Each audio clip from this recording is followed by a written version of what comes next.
Bom dia, meus irmãos.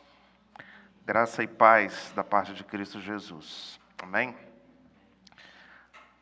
A alegria é toda minha, o prazer é todo meu, porque é sempre um privilégio poder compartilhar a palavra de Deus.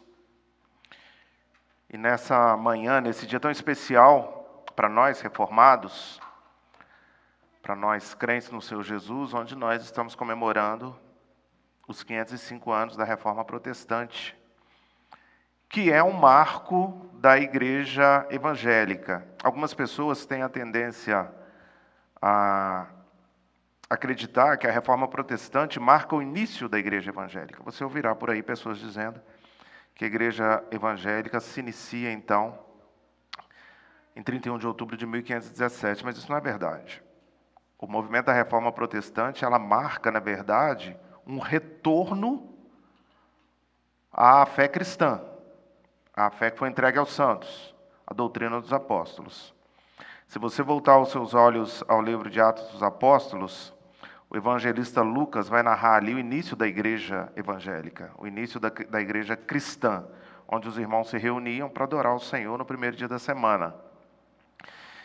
E assim a igreja avança, então, mesmo em meio às perseguições que viriam nos próximos séculos, e essas perseguições, elas têm um efeito contrário ao que os seus perseguidores desejariam. Porque ao invés de sufocar esse movimento de crescimento, a perseguição, ela coopera, claro que dentro da soberania de Deus, a perseguição coopera para que o evangelho seja propagado. Porque as pessoas que fugiam dos grandes centros, especialmente de Roma naqueles dias, elas, por onde iam, elas iam criando igrejas, elas iam pregando o evangelho, e você vê de forma muito clara ali no livro de Atos, especialmente capítulo 2 a 4, onde a igreja encontra grande crescimento. E esse grande crescimento, essa pureza da igreja, se dá especialmente até o terceiro século, onde, quando da entrada da política na igreja, o imperador passa a ter controle sobre a igreja, cessa a perseguição à igreja, a igreja, então, entra em conluio com a política, e onde se dá, então, no terceiro século, o desvirtuamento da igreja, onde a igreja se perde, então, e perde a sua característica principal, que a reforma protestante do século XVI, a pré-reforma, um pouco antes, mas no ápice ali da reforma protestante no século XVI, a igreja, então, retorna ao terceiro século, a sua pureza e a ter a sua centralidade na palavra de Deus. Então, não é o início da igreja evangélica, é o retorno da igreja evangélica à sua base. Nós presbiterianos temos como princípio litúrgico a pregação expositiva. É assim que nós lidamos com a palavra de Deus. Mas hoje, eu gostaria de pedir licença aos irmãos para que eu possa trazer um sermão temático, ao invés de um sermão expositivo, doutrinário. Por quê? Porque eu quero passear, ainda que a nossa liturgia tenha tido essa abrangência de passear por todos os pontos principais da Reforma Protestante, eu queria pedir aos irmãos licença para que nós possamos caminhar por todos eles. E para que possamos caminhar por todos eles dentro dessa exposição, nós precisaremos ser temáticos. Eu espero em Deus que o Espírito Santo possa me dar capacidade, sabedoria, para que nós possamos ser expositivos, ainda que temáticos. No decorrer da exposição, os irmãos entenderão aquilo que é a minha proposta, então, nessa manhã. Queria convidar você a abrir a sua Bíblia, então, na carta que Paulo escreve aos Romanos, no capítulo 1, apenas o verso 17. Paulo, escrevendo aos Romanos, se apropria de um texto do Antigo Testamento, de Abacuque, que vai nos dizer o seguinte. Leamos com atenção, reverência e temor, a palavra do Senhor que diz assim: visto que a justiça de Deus se revela no Evangelho, de fé em fé, como está escrito, o justo viverá por fé. Vamos orar? Senhor nosso Deus, nosso Pai, Pai do nosso Senhor e Salvador Jesus Cristo, nós estamos aqui nessa manhã, totalmente dependentes do Senhor, felizes porque o Senhor permitiu que nós estivéssemos aqui, felizes porque o Senhor nos trouxe aqui, mas com a responsabilidade de expor a Tua Palavra, de ouvir a Tua Palavra, e nós precisamos então da iluminação do Teu Santo Espírito, para que aquilo que foi colocado diante de nós possa, de fato, Deus, gerar transformação no nosso coração, ser aplicado ao nosso coração, à nossa vida, de maneira que nós sejamos transformados e que sejamos também agentes de transformação aqui nessa cidade onde o Senhor nos plantou. Que assim seja, então, Deus, para a Tua glória. E que as palavras dos meus lábios e que o meditar do meu coração sejam agradáveis na Tua presença, Senhor, rocha minha e Redentor meu. Irmãos, nós olhamos então para o texto, que é o texto base, o texto que Deus usou para promover esse grande movimento que nós chamamos movimento da Reforma, que é então o movimento que surge na Europa do século XVI. Já havia, há alguns anos, um movimento que nós chamamos de pré-reforma, onde homens santos viviam indispostos, insatisfeitos com a postura da igreja dominante da época, a Igreja Católica Romana, entendendo que aquilo que a Igreja Católica Romana entregava aos seus fiéis, ensinava aos seus fiéis, era algo que não encontrava base bíblica. Esse movimento, então, começa a surgir, esses homens começam a se sentir incomodados por isso, até que em outubro de 1517, o monge agostiniano Martinho Lutero toma a frente, então, e toma a posição de, finalmente, trazer esse movimento, que até então era um movimento velado, trazer esse movimento à tona. E isso se dá, então, quando ele coloca as suas 95 teses ali na porta do castelo de Wittenberg. Esse movimento, irmãos, ele tinha como base algumas afirmações, alguns ensinos. E desses ensinos, dessas afirmações, surgem, então, aquilo que nós chamamos de 5 solas, que são os 5 pontos principais que vão resumir todas as outras teses e que trazem aquilo que Lutero e os demais reformadores entendiam como sendo o caminho em que o crente deve andar, o caminho que o cristão deve andar, o caminho que a igreja pura e verdadeira, genuína e verdadeira do Senhor deveria andar. Então, olhando para esses 5 pilares da nossa fé, para esses 5 solas, esses 5 somentes, esses 5 pontos que sintetizam todos os pontos centrais da reforma, eu gostaria de convidar você a que nós, com a nossa Bíblia aberta, fôssemos até 5 textos bíblicos. Porque esses 5 textos bíblicos darão base bíblica às afirmações dos reformadores e dos pós-reformadores, entre eles Calvino. Então, nós somos calvinistas? Sim, nós somos calvinistas, porque Calvino é bíblico. Nós, a despeito do que alguns dizem, nós não adoramos Calvino.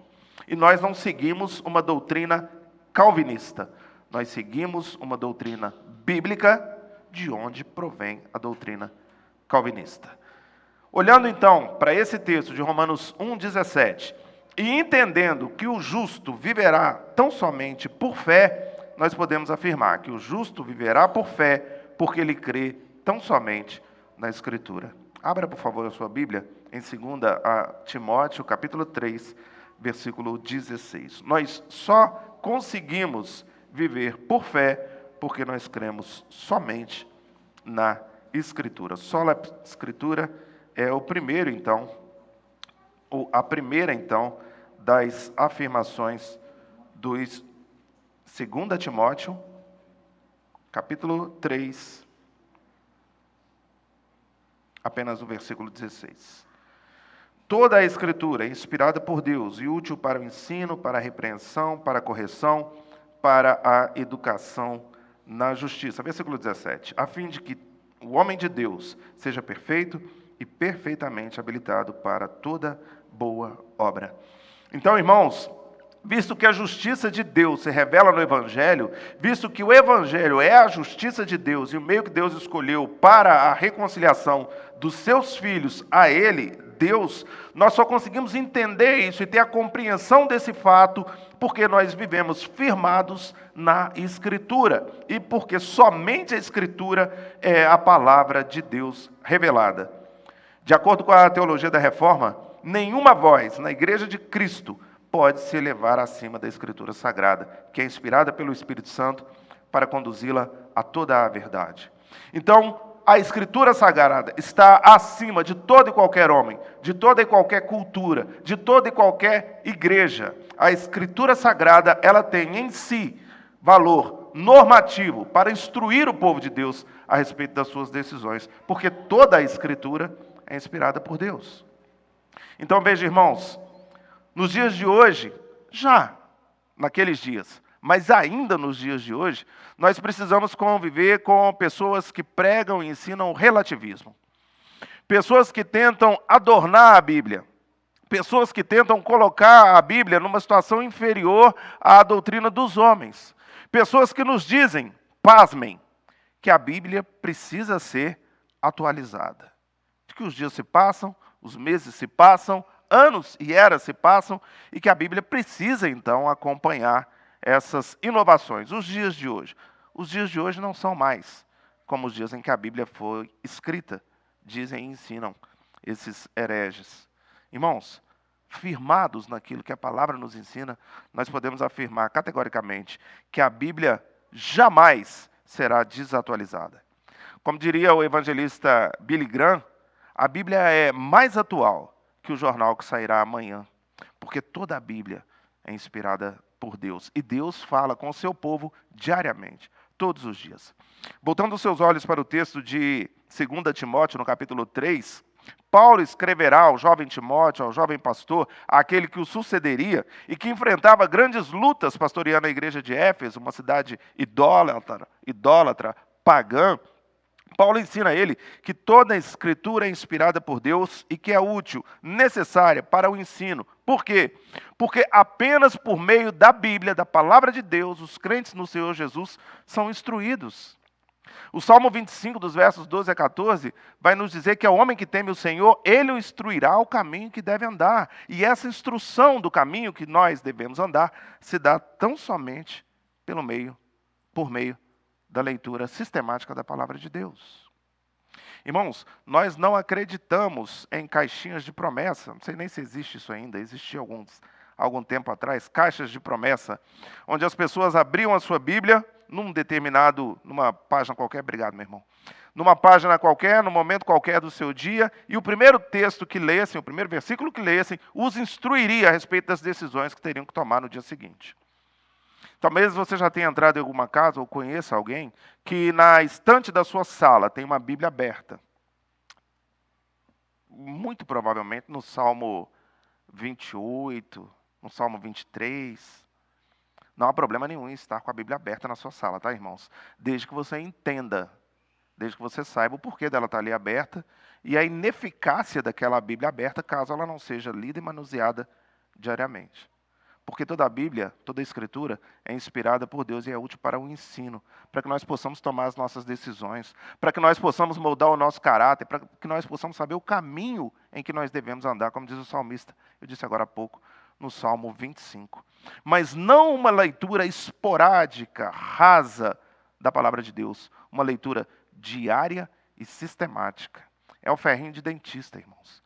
A Bíblia vai ensinar você, dia a dia, as decisões que você deve tomar, as escolhas que você deve fazer, mas não apontando para você e diga, vá aqui ou vai ali, mas conformando você à vontade daquele que a escreveu. Então, toda a Escritura é inspirada por Deus e é útil para o ensino. E é útil também para a repreensão. Por isso que nós cremos em toda a Escritura. Porque a Bíblia foi escrita por Deus para os seus filhos, e assim como um pai disciplina os seus filhos, Deus nos disciplina por meio da palavra de Deus. Quantas vezes eu e você já não saímos de um culto, já ouvimos a palavra e saímos dali moídos, humilhados, constrangidos, porque a palavra de Deus nos esmagou. Porque o texto lido e explicado nos esmagou. Irmãos, isso é ótimo, porque Deus disciplina aos que ama, nos diz a palavra. Então, quando Deus nos repreende, quando Deus nos chama a atenção, Ele faz isso porque Ele está cuidando de nós, porque Ele está investindo em nós. Romanos capítulo 1 vai nos dar um triste retrato, um desalentador retrato da humanidade caída. Paulo, escrevendo aos Romanos no capítulo 1, vai dizer que porque os homens abandonaram a Deus, Deus os abandonou. Deus deixou as suas próprias sortes, vivendo seus próprios prazeres e de acordo com a sua própria vontade. Esses não são filhos de Deus, irmãos. Esses são bastardos, são filhos da escrava. Nós que somos filhos de Deus, Deus não nos deixa a nossa própria sorte. Deus nos traz nos seus braços de amor por meio da sua repreensão. Então, quando nós erramos, nós olhamos para o texto sagrado, vimos a nossa falha e nos voltamos para o colo do nosso Pai, arrependido. Foi bom eu ter passado pela aflição, para que aprendesse os teus decretos, diz o salmista. Então, toda a Escritura é inspirada por Deus e é útil para o ensino, é útil para a repreensão, é útil para a correção, porque por meio dessa repreensão nós somos corrigidos, somos alertados da nossa falta, do nosso pecado, voltamos atrás, nos arrependemos, somos corrigidos, e a palavra também é útil para a educação na justiça. Irmãos, o mundo tenta nos ensinar os seus valores. O mundo, os seus escritores, os seus filósofos, os seus mestres, tentam ensinar a nós valores, tentam ensinar aos nossos filhos os valores do mundo. Irmãos, você que tem filhos na escola, idade escolar, em faculdades, você ficaria abismado se você por um momento fosse uma mosquinha e conseguisse ficar durante 4 horas ali dentro da sala de aula com seu filho. E ouvisse aquilo que o mundo está tentando inculcar na cabeça dos nossos filhos. Óbvio que eu não estou falando aqui de todos os professores, de todos os colégios, estou falando de uma forma geral. Você ficaria assustado, abismado, se ouvisse o que o mundo está tentando colocar dentro da cabeça dos nossos filhos. Então a Bíblia é a nossa única regra de fé e prática. A Bíblia é aquela que de fato tem o poder para nos ensinar o caminho da justiça, nos educar na justiça. Porque quem escreveu a Bíblia é o justo juiz. Quem escreveu a Bíblia tem em seu cerne, em seu ser, faz parte de um dos seus atributos, ser justo. Então somente ela, a Bíblia, é a fonte de toda a justiça. E é por meio dela, da Bíblia, que nós vamos dia a dia nos tornando justos. É óbvio que quando nós somos justificados por Deus em Cristo, quando nós temos os nossos pecados anulados, nós nos tornamos justos. Uma linguagem forense, uma linguagem legal. Nós não temos mais nenhuma pena sobre nós. Mas essa justificação diária, o fato de nós nos tornarmos justos e entendermos o que de fato é justiça, isso vem agregado ao processo de santificação, que é um processo e que se dá dia a dia por meio do estudo sistemático da palavra de Deus. E por que tudo isso? E por que nós precisamos, então, diariamente beber da Bíblia, ser instruídos pela Bíblia, corrigidos pela Bíblia, repreendidos pela Bíblia? Ele vai explicar no versículo 17. Para que todo homem de Deus, para que toda mulher de Deus seja perfeito e perfeitamente habilitado para toda boa obra. Então, esse estudo sistemático da Bíblia, o grande empenho dos reformadores em fazer com que a Bíblia chegasse à mão de cada um de nós, uma vez que naqueles dias da Reforma, a Bíblia estava restrita ao clero, a Bíblia só tinha a tradução em latim, o povo, a população não tinha o conhecimento do latim, então apenas o padre, o vicário significa substituto, então apenas o substituto de Cristo na terra tinha o poder de falar ao povo.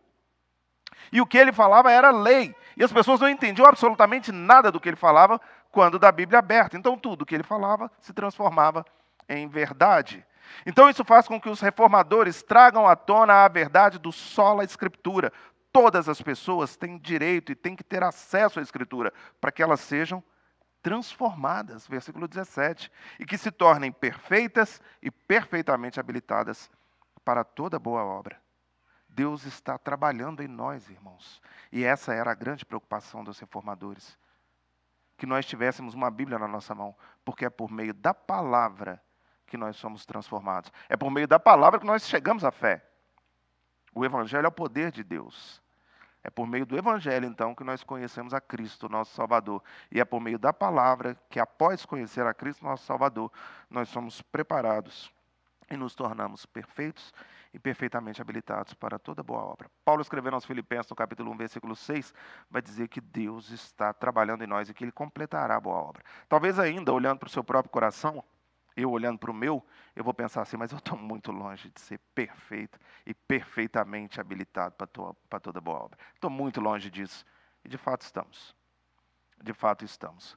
Mas Deus está trabalhando em nós dia após dia. E eu posso assegurar você, afirmar a você, que algum dia, e esse dia não demora, cantamos agora, Maranata, esse dia não tarda, algum dia nós seremos perfeitos. E estamos sendo habilitados para toda boa obra. E até essa obra, meu irmão, nós vamos falar disso daqui a pouquinho, mas até essa boa obra que nós fazemos, Deus já preparou de antemão para que nós andássemos nela. Nós não podemos reivindicar o mérito e a glória, nem mesmo por essas boas obras. Então, irmãos, os reformadores, os pré-reformadores, os reformadores e os pós-reformadores, como Calvino, dizem então que Vox Dei é que de fato vale na vida do crente. É a voz de Deus e não a voz do Papa ou de qualquer outro homem ou de qualquer outra igreja que se levante afirmando ter autoridade sobre a igreja do Senhor. Nenhum líder, nenhuma denominação cristã, nenhum concílio, nenhum costume, nenhuma tradição tem valor normativo para a igreja cristã. Sola Scriptura. Mas, irmãos, o justo viverá por fé não apenas porque ele vive somente na Escritura. O justo viverá por fé também porque ele crê somente na graça. Abra, por favor, a sua Bíblia mais uma vez. Agora na carta que Paulo escreve aos Efésios, no capítulo 2, dos versos 8 a 10. Efésios 2, 8 a 10. Nós já lemos esse texto dentro da liturgia. O justo viverá por fé, porque ele crê somente na graça. Efésios 2, 8 a 10, o texto vai dizer assim: porque pela graça sois salvos, mediante a fé. E isso não vem de vós, é dom de Deus, não de obras, para que ninguém se glorie. Pois somos feitura dele, criados em Cristo Jesus para boas obras, as quais Deus, de antemão, preparou para que andássemos nela. Irmãos, uma das grandes crises, uma das grandes insatisfações dos pré-reformadores e reformadores era quanto à venda de indulgências. O que seria a venda de indulgências? O presbítero Antônio já nos disse aqui na liturgia a respeito do que se trata. A indulgência se tratava de você conseguir alcançar pelos seus próprios méritos, pelos seus próprios valores e até por sacrifícios financeiros, físicos e financeiros, o perdão de Deus. Existia um homem nesses dias chamado João Tetzel. E João Tetzel era um grande vendedor que foi contratado pela igreja de Roma, que naqueles dias construía a grande basílica de São Pedro, que você vê hoje em Roma. E João Tetzel, então, foi contratado pela igreja de Roma para sair pelo império vendendo indulgências. Então ele passava nos lares, passava nas casas e dizia: eu estou aqui em nome do Papa vendendo o perdão de Deus. Essas pessoas então lhe davam dinheiro e ao lhe dar dinheiro, esse homem entregava a elas um documento afirmando que a partir daquele momento elas estavam salvas, elas estavam perdoadas dos seus pecados. Mas pastor, e se caso esse homem, João Tetzel, chegasse a uma casa e houvesse ali alguém que já faleceu, sem que houvesse dado tempo de comprar essa indulgência? Também não há problema, porque esse homem, João, ele vendia as indulgências, inclusive favoráveis a quem já havia morrido. Ele tinha um lema, você talvez lerá aí nos livros de história ou de teologia, que quando a moeda tilintava no fundo da sua sacola, uma alma saía do limbo e ia para o paraíso. Os reformadores não acreditavam nesse tipo de pregação herética. Eles não acreditavam nesse tipo de ensino, porque eles acreditavam, por meio desse texto que nós lemos, por meio do capítulo 1 de Romanos, versículo 17, perdão, de Romanos, versículos 16 e 17, que a salvação se dá tão somente por graça. Nós não podemos conquistar a nossa salvação. Nós não podemos alcançar a nossa salvação. Nós não podemos fazer absolutamente nada que concorra para que sejamos salvos. Isso não é uma obra nossa. E Paulo, séculos antes, escrevendo à igreja de Éfeso, afirmaria a mesma coisa e daria base para os reformadores. Porque Paulo afirma, porque pela graça sois salvos, mediante a fé. Isso não vem de vós, é dom de Deus, não de obras para que ninguém se glorie, pois somos feitura dele, criados em Cristo Jesus para boas obras, as quais Deus de antemão preparou para que andássemos nelas. Então o que Paulo está afirmando, e que levou os reformadores às afirmações também lá no século XVI, é que a salvação se dá unicamente por graça. De que nós somos tão pecadores, de que a ofensa que os nossos primeiros pais cometeram no Jardim do Éden, lá em Gênesis, foi tão ofensiva a Deus, foi tão grave e com consequências tão nefastas, que nós seríamos incapazes de nos aproximar de Deus. Irmãos, nós estávamos mortos em nossos delitos e pecados. E um morto não pode nada. O morto não pode pedir perdão. O morto não pode comprar perdão. O morto não pode se aproximar de Deus. Havia um grande, um enorme, um abismo grandioso que nos separava de Deus, irmãos. Nada nem ninguém poderia fazer com que nós tivéssemos condição de transpor esse abismo, de nos achegarmos a Deus. Irmãos, nós éramos inimigos de Deus. Eu não sei se você já parou para pensar no peso dessa afirmação bíblica. Nós éramos inimigos de Deus. Cristo, no seu último discurso, no Evangelho de João, diz que aqueles que não estão nele, que não creem nele, na sua obra salvífica, são filhos do diabo. Ele diz com todas as letras, vocês não são meus, vocês não ouvem a minha voz, porque vocês são filhos do diabo. Irmãos, como nós poderíamos nos achegar a Deus? Como nós poderíamos nos aproximar a Deus? Ou o que nós teríamos em mãos para entregar a Deus, para receber dele o seu perdão? Irmãos, as nossas boas obras, nós estamos estudando Efésios lá na nossa igreja, toda quinta-feira. E agora, na última quinta-feira, nós passamos por esse texto. Irmãos, as nossas boas obras não concorrem para a nossa salvação. Nem as nossas melhores obras e nem as nossas piores obras. Ai de nós, irmãos, se dependesse de nós. Ai de nós, se fossem os nossos méritos, se fossem as nossas justiças. Porque mesmo as nossas melhores justiças não passam aos olhos de Deus trapos de imundícia. Quando você vai para o texto original para entender o que significa esses trapos de imundícia, irmão, significam aqueles panos, aqueles tecidos que eram colocados em cima das feridas daquelas pessoas daqueles dias. Então não havia asepsia, não haviam curativos, as pessoas tinham ferimentos, como por exemplo a lepra, que era muito comum naqueles dias do profeta Isaías, e elas eram colocadas, então, panos em cima daquelas feridas. E quando aqueles panos se tornavam imundos, eram colocados outros panos, e outros panos, e outros panos, e outros panos, que iam se misturando com os líquidos que saíam daquelas feridas, com toda aquela sujeira que saía daquela ferida. É isso que significa trapos de imundícia. É isso que você tem a oferecer ao seu Senhor, para pedir a Ele que lhe perdoe. Isso tem algum valor? Irmãos, os reformadores e nós reformados pregamos que a salvação se dá unicamente por graça. Deus resolveu nos amar. Mas pastor, por que Deus me ama? Eu sou um pecador miserável, eu faço coisas que eu não deveria fazer, eu trato os meus filhos, a minha esposa, o meu marido de uma forma que eu não deveria tratar, ainda que eu leia a Bíblia, ainda que eu me esforce, eu continuo fazendo coisas que eu não deveria fazer, pensando coisas que eu não deveria pensar. Por que Deus me ama? Eu não sou merecedor do amor de Deus. Não, de fato você não é merecedor do amor de Deus. É graça, é misericórdia. Não depende de quem quer ou de quem corre, mas de usar Deus da sua misericórdia.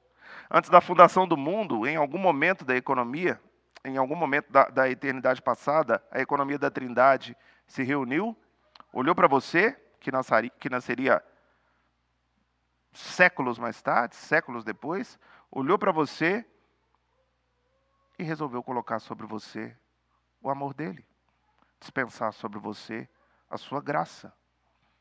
Então pare de pensar ou de ficar pensando a respeito dos motivos pelos quais Deus te amou. Pare de ficar colocando o seu pecado diante de você mesmo e dizendo a você mesmo que você não é digno desse amor. Você não é digno desse amor, você jamais será digno desse amor. Mas Deus resolveu te amar, então se deleite nesse amor, aproveite desse amor, regozije-se nesse amor e viva por graça. Porque a graça, meus irmãos, é melhor do que a vida. A graça é um presente que Deus dá àqueles a quem resolve amar. E é isso que os reformadores estão ensinando naqueles obscuros dias do século XVI. Nós não precisamos fazer nada para agradar a Deus. Nós não devemos fazer nada para agradar a Deus. Nós precisamos tão somente receber a graça de Deus. Nós fazemos algo para agradar a Deus em sinal de gratidão. Em sinal de gratidão, como um filho agrada a um pai. Como um filho faz coisas para agradecer a um pai. É assim que nós agradamos a Deus. Não para receber, mas porque recebemos. É assim que um crente no Senhor Jesus deve andar e é assim que a reforma nos ensina. Nós cremos e ensinamos sobre a soberania de Deus na obra da salvação sem nenhuma participação humana. É uma obra monergística de Deus, onde não há mérito humano. Não eram gêmeos ainda nascidos, nem tinham praticado o bem ou o mal, para que o propósito de Deus quanto à eleição prevalecesse, não por obras, mas por aquele que chama. Já fora dita ela, o mais velho será servo do mais moço. Como está escrito, amei Jacó, porém me aborreci de Esaú. Assim, pois, irmãos, não depende de quem quer ou de quem corre, mas de usar Deus da sua misericórdia. Então nós vivemos por fé, porque nós reconhecemos a graça de Deus sobre a nossa vida. Mas existe ainda, irmãos, um terceiro elemento, resultado da nossa vida pela fé. Nós vivemos, ou o justo viverá para a fé, voltando lá para o texto de Romanos, o justo viverá pela fé, porque ele crê somente na fé. Redundante, mas verdadeiro. Nós vivemos pela fé, porque cremos tão somente na fé. Abra sua Bíblia em Romanos 3, 28, por favor. Romanos, capítulo 3, versículo 28. A palavra de Deus diz assim: concluímos, pois, que o homem é justificado pela fé, independente das obras da lei. Irmãos, os reformadores ensinariam então, e levantariam essa bandeira e morreriam por essa bandeira, seriam queimados em praça pública por essa bandeira, de que a graça de Deus nos alcança tão somente pela fé. Secularização da fé, formalismo religioso, salvação pelas obras, nada disso pertence à natureza da fé, da salvação e da vida cristã. A teologia reformada, com sua ênfase na doutrina da fé somente, convida a Igreja de Cristo a olhar para além das circunstâncias religiosas em que vivemos e manter com Cristo, pela fé, uma doce e estreita comunhão que produz vida eterna e abundante. O que os reformadores estão ensinando aqui no Sola Fide é que, desde sempre, a salvação se dá pela fé. Nunca foi por obra. Abraão foi justificado pela fé. Ele creu e isso lhe foi imputado por justiça. Sempre foi, irmãos, pela fé. Os dispensacionalistas ensinam que, em algum momento, Deus olhou para a sua criação, para o seu povo, e entendeu que alguma coisa no seu plano não deu certo. Ele veio para os judeus, mas os seus não o receberam. Ele veio para os seus, mas os seus não os receberam, os judeus. E os dispensacionalistas, então, acreditam que, nesse momento da história, Deus desistiu dos judeus, porque eles disseram não a ele, e escolheram um novo povo, os gentios, nós. Um povo que, até então, não era o povo da promessa, o povo da aliança. Nós não cremos assim. Nós cremos que Deus tem um plano de salvação firmado antes que o mundo fosse feito, antes que o houvesse. E dentro desse plano de salvação, Deus já contemplava que em algum momento, na plenitude do tempo, Deus enviaria o seu filho alcançaria judeus e gentios. Porque, assim como eu disse, o evangelho é o poder de Deus para a salvação de todo aquele que crê. Do judeu primeiro, mas também do grego, mas também do gentio. E essa salvação, ela se dá por graça, por meio da palavra, olha aí, sola escritura, que é a maneira como nós entendemos o Evangelho, sola gratia, que é a maneira como o Evangelho chega até nós, sola escritura, nós chegamos ao Evangelho. Sola graça, o Evangelho chega a nós. E somente pela fé nós conseguimos fechar essa aliança, nós conseguimos fechar esse ensino. Tão somente pela fé. Irmãos, eu não sei o que exatamente você entende por fé. Porque quando nós saímos pelas ruas, eu não sei aqui em Bento Gonçalves, mas lá para baixo, nós moramos em Sapiranga, lá para baixo, o que nós vemos de forma geral é um grande sincretismo religioso. São pessoas que dizem ter fé, mas a sua fé está depositada em coisas, em pessoas. Eles nem sabem direito o que significa ter fé. Onde está depositada a sua fé?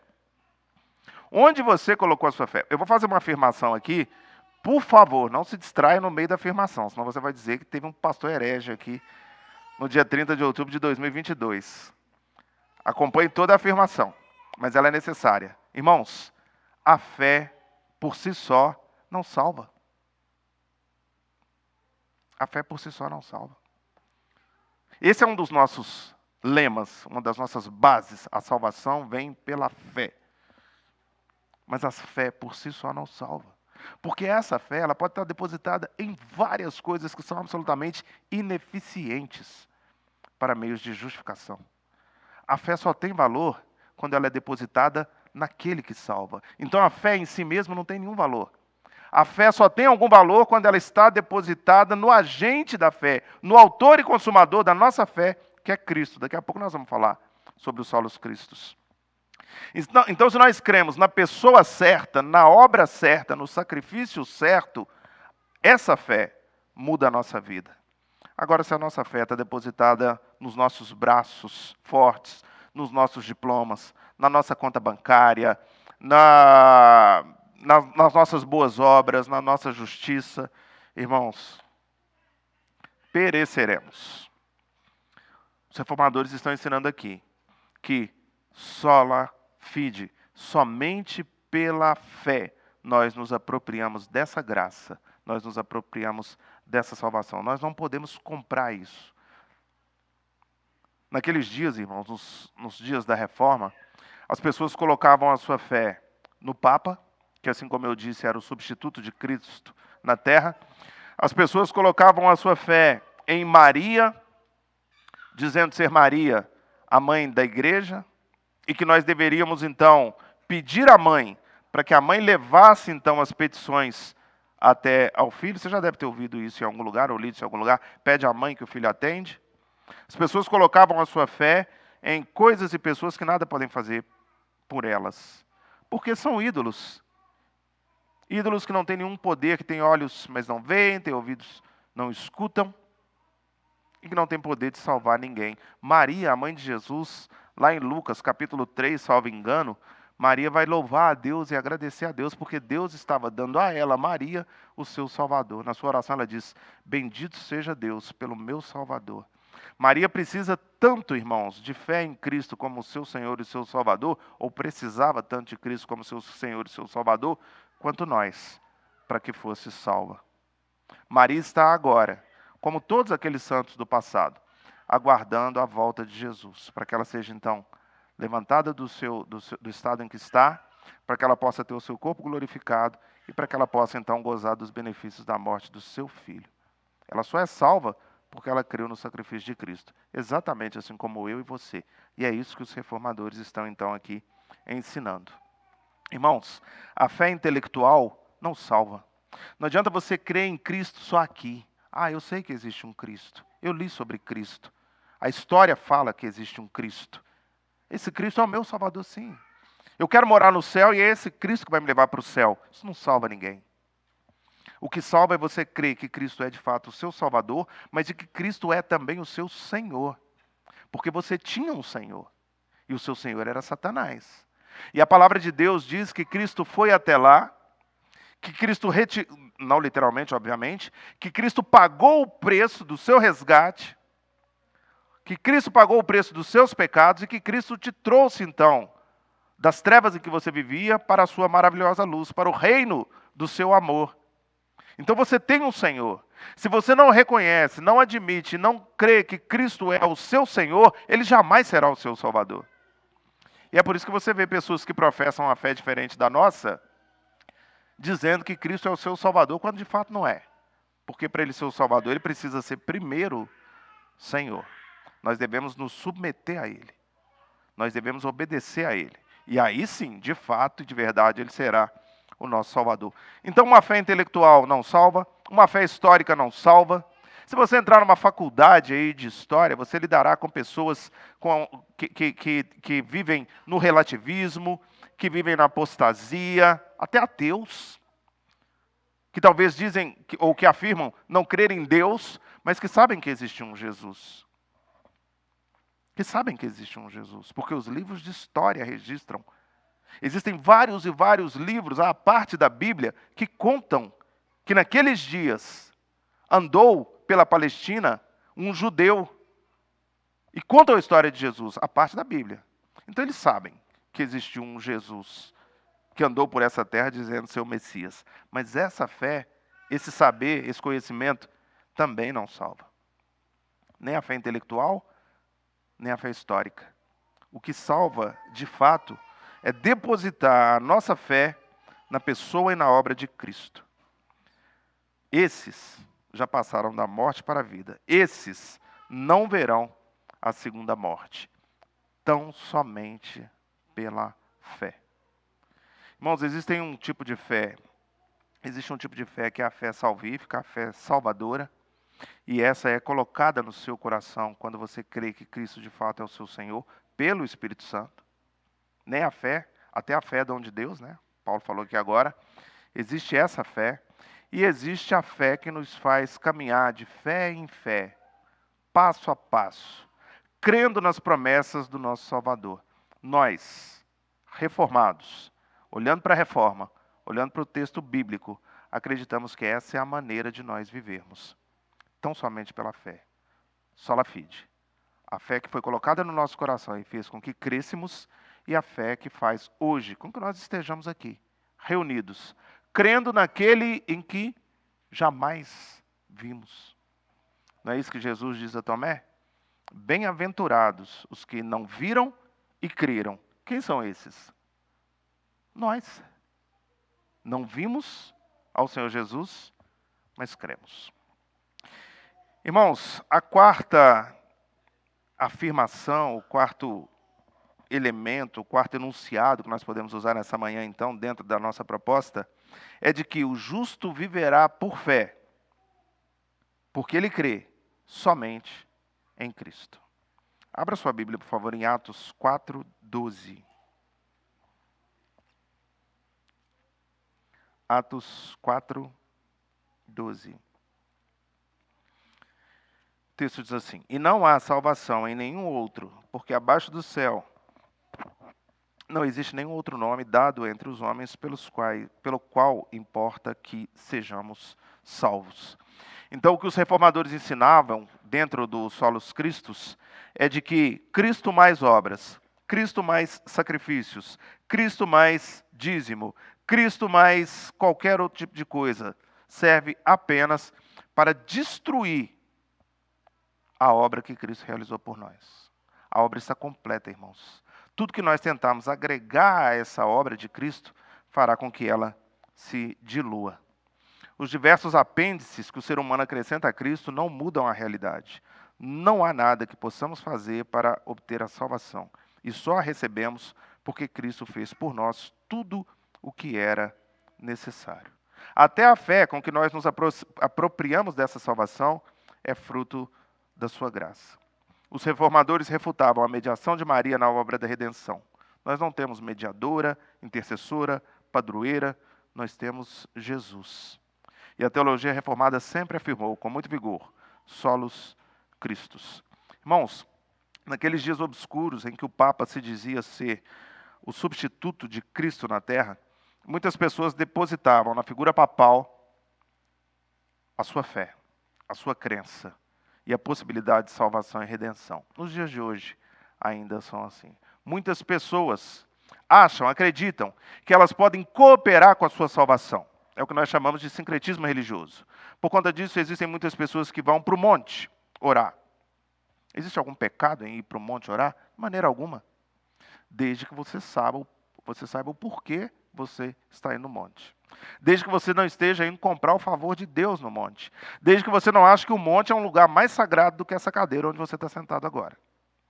Então muitas pessoas vão para o monte para obter o favor de Deus. Muitas pessoas se submetem a sacrifícios físicos, pensando assim, acreditando assim, colaborar com a sua própria salvação, terem os seus pecados perdoados. Muitas pessoas fazem viagens longas de peregrinação, vão a lugares ditos santos, e que são também resultado desses atos heréticos dos dias do Papa Leão X. Por quê? Porque naqueles dias, os corpos das pessoas piedosas que morriam eram retiradas dos seus túmulos e levadas, os restos mortais, levados para cidades distantes.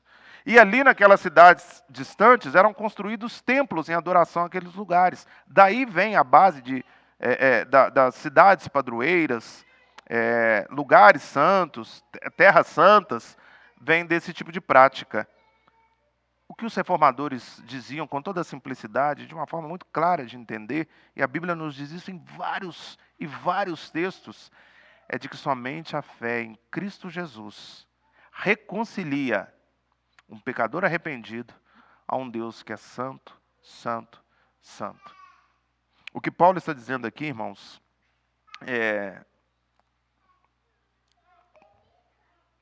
o que Lucas está descrevendo aqui, é de que somente a fé depositada em Cristo faz com que um pecador tenha o perdão dos seus pecados, aceito e recebido por Deus. Irmãos, essa afirmação, esse ensino, traz a nós algum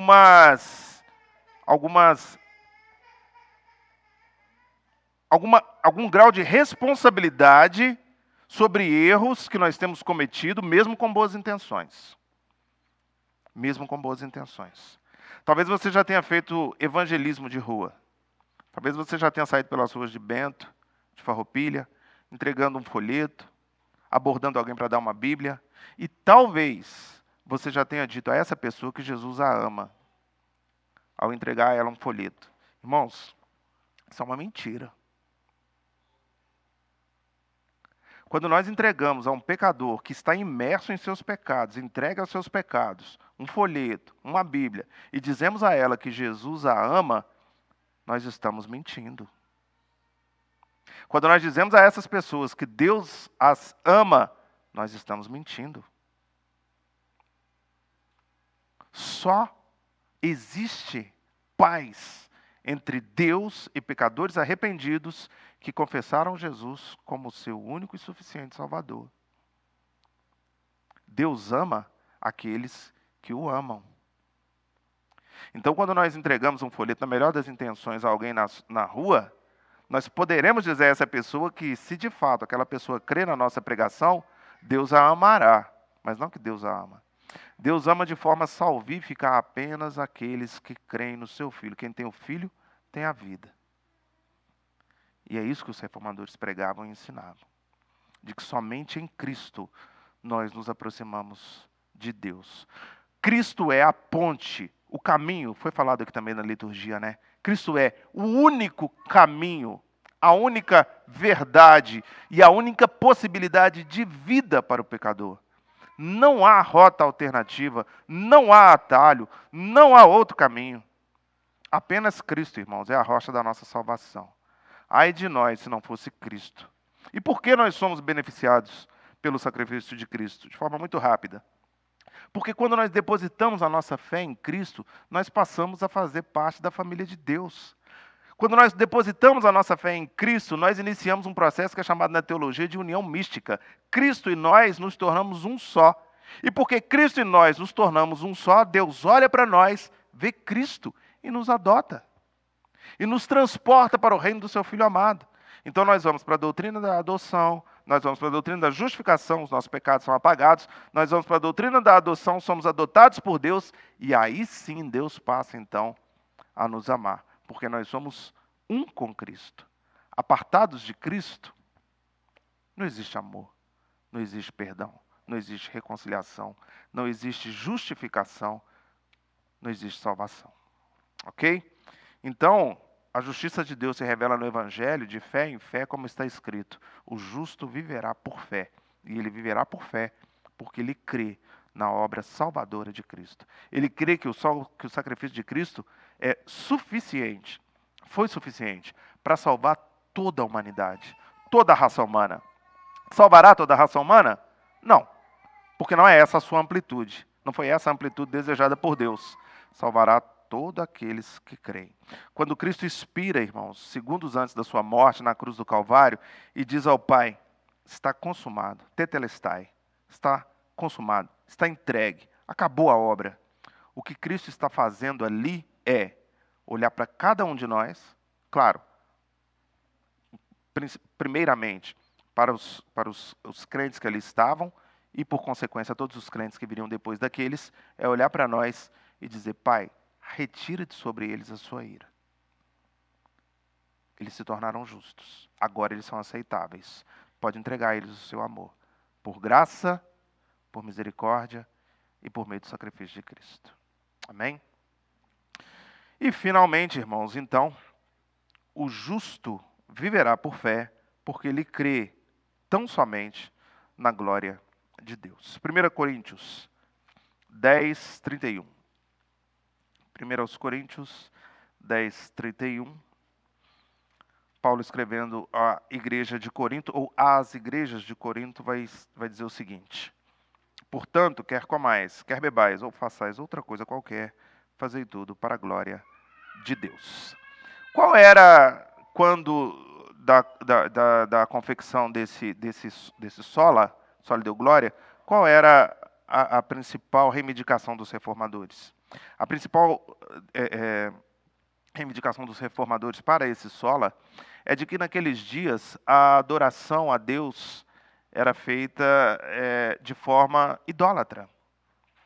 As pessoas adoravam imagens, as pessoas adoravam paus, pedras, as pessoas adoravam animais, as pessoas adoravam a elas próprias. Os reformadores, então, vão reivindicar, com base na palavra de Deus, que a adoração só deve ser dada a Deus. De que toda a glória deve ser dada a Deus. A reforma surge em um contexto de infalibilidade papal, politeísmo, adoração a homens vivos e mortos, beatificados e adorados. Assim como eu disse, nos dias do imperador Constantino, a prática era de se exumar os restos mortais de pessoas piedosas e fazer com que essas pessoas fossem adoradas por todos. Criavam-se templos para adoração a essas pessoas. Os reformadores afirmam que há um só Deus que governa sobre tudo e sobre todos, e que por meio de sua providência protege, guarda e abençoa cidades e pessoas. Nós não temos anjos, irmãos. Nós não colocamos a nossa confiança em anjos. O anjo da guarda, ore para que os anjos de Deus o guarde. Orar para que Deus envie os seus anjos, os seus mensageiros para guardá-lo, ok. Orar para que os anjos o guardem? Não. Nós temos um anjo. Você verá com letra maiúscula aí na sua Bíblia, algumas vezes. Um anjo, que é o guarda de Israel, o próprio Senhor. Nos dias do Antigo Testamento, teofania, né? Aparições antes de encarnar. Depois de encarnado, o próprio Jesus. Esse é o nosso anjo, o único anjo a quem nós devemos adorar. E esse anjo nos protege e nos guarda, porque não dormita nem dorme o guarda de Israel. Nós vemos crentes bem intencionados, apelando e orando a anjos. Vou fazer uma viagem, que os anjos do Senhor me guardem. Eu vou fazer um investimento, que os anjos do Senhor me guardem. Nós oramos a um anjo, irmãos. Os anjos existem? Existem. Os anjos são bons, existem os bons e os maus, né? Aqueles a quem nós recorremos, os bons. Eles são bons, mas eles são enviados de Deus, eles são mensageiros de Deus. Então nós oramos tão somente a Deus por meio de Jesus e clamando pela intercessão do Espírito, porque nós sequer sabemos orar como convém. Então esse é o modelo de oração que um crente no Senhor Jesus faz. Então toda a glória deve ser dada a Deus, porque Deus é aquele que concede bênçãos, como escreve Paulo aos Efésios. Bendito Deus e Pai do nosso Senhor Jesus Cristo, que tem nos abençoado com toda sorte de bênção espiritual nas regiões celestiais em Cristo, porque Ele, Deus, em Cristo, é a única fonte de bênção para o cristão.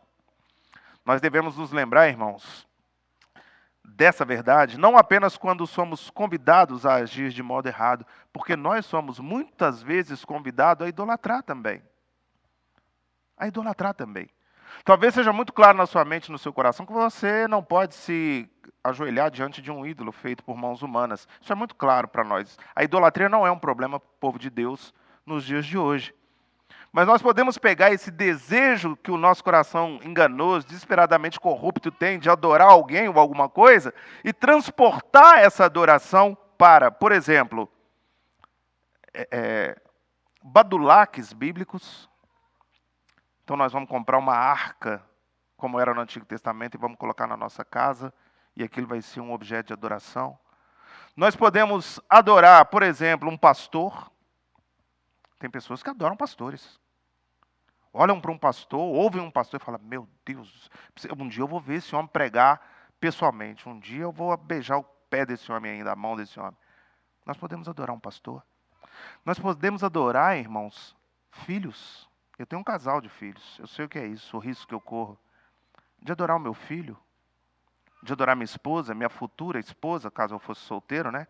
Aqueles que são solteiros olham para uma moça.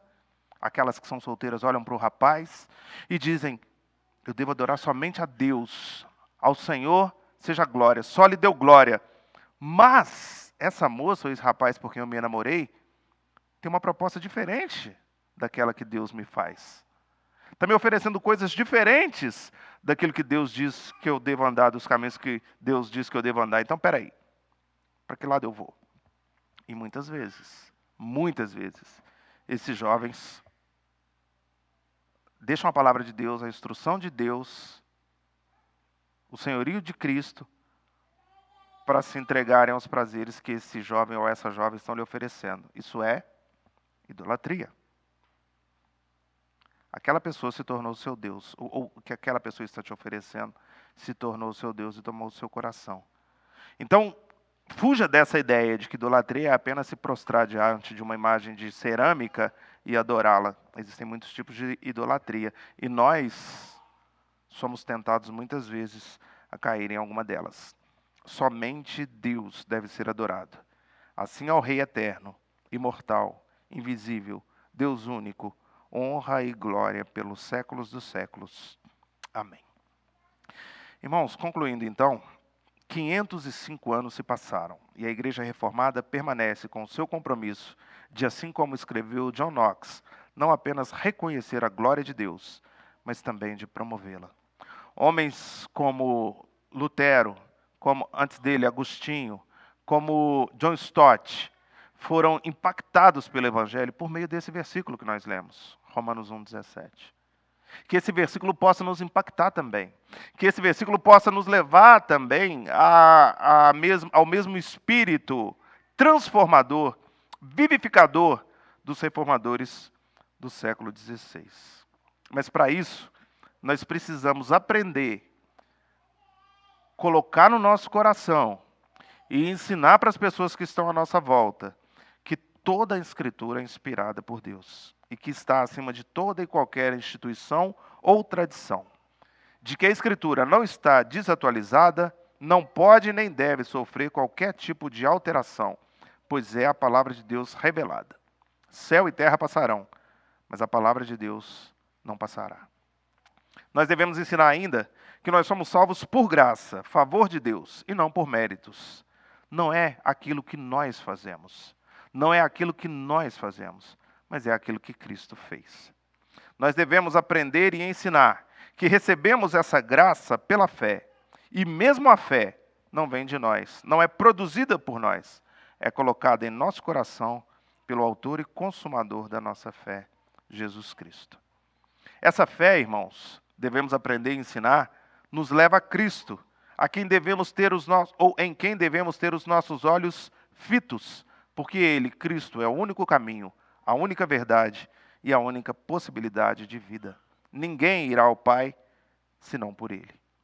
E sabedores, então, de todas essas verdades, poderemos finalmente aprender e ensinar que toda a glória deve ser dada a Deus. Reivindicaremos glória a Deus, tributaremos glória a Deus e proclamaremos que um dia todo joelho se dobrará, toda a língua confessará o poder, a majestade e a honra do Pai, do Filho e do Espírito Santo. Amém. Quem tem ouvidos, ouça o que o Espírito diz à igreja.